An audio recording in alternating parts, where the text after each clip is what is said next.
السلام علیکم دوستو، کیسے ہو؟ ٹھیک ہو؟ مجھے امید ہے کہ سب ٹھیک ہوں گے اور خیریت سے بھی ہوں گے۔ اچھا دوستو، آج کا جو ہمارا ٹاپک ہے وہ ہے ہوپنگ کاف۔ اس ویڈیو کو اپنا سارا دیکھنا ہے، اسکپ نہیں کرنا ہے۔ تو دوستو چلو سٹارٹ کرتے ہیں۔ ہوپنگ کاف کیا ہے؟ ہوپنگ کاف مختلف سٹیج میں ہے: singing symptom, complication, diagnose, prevention, last میں ٹریٹمنٹ۔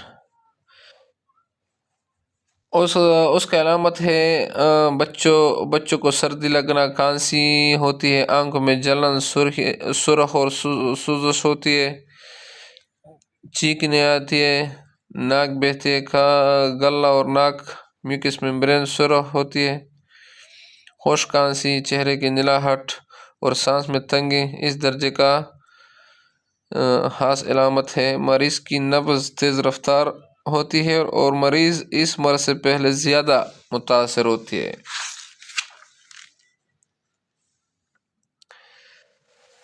کمپلیکیشن: مریض کو نمونیا ہو سکتی ہے، سر کے اندر بلیڈنگ ہو سکتی ہے، آنکھوں کے اندر بلیڈنگ ہو سکتی ہے، آکسیجن کی کمی کے باعث مریض کو جھٹکے بھی پڑ سکتے ہیں، سانس کی گٹھن بھی اس کی انتہائی خطرناک پیچیدگی ہے۔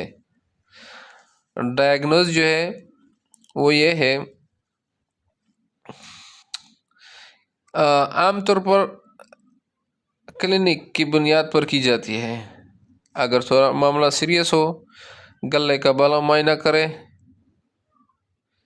اور ایکس رے چیسٹ بھی ضروری اس میں مدد دے سکتی ہے، اور خون کا مکمل معائنہ کر دینا چاہیے،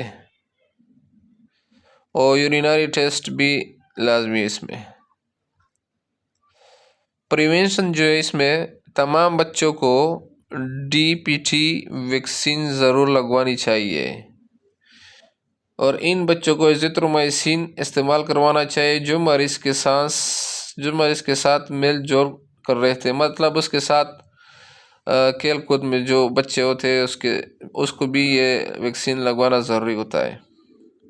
ان بچوں کو جنہوں نے ویکسین نہ لگوائے ہو، وقتی بچاؤ کے لیے ہائپرم گلائیوپین دی جا سکتی ہے۔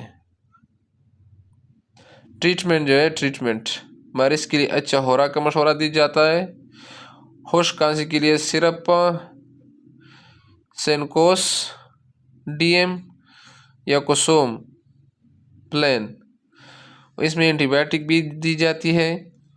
اینٹی بائیوٹک میں جو آتا ہے وہ ہے زیترومائسین، ایریتھرومائسین وغیرہ۔ اچھا دوستو، اگر آپ کو یہ ویڈیو اچھی لگی ہو تو ہمارے چینل کو سبسکرائب، لائک، کمنٹ اور دوسروں کے ساتھ شیئر کریں۔ تو آپ کا بھائی آپ سے اجازت چاہتا ہے۔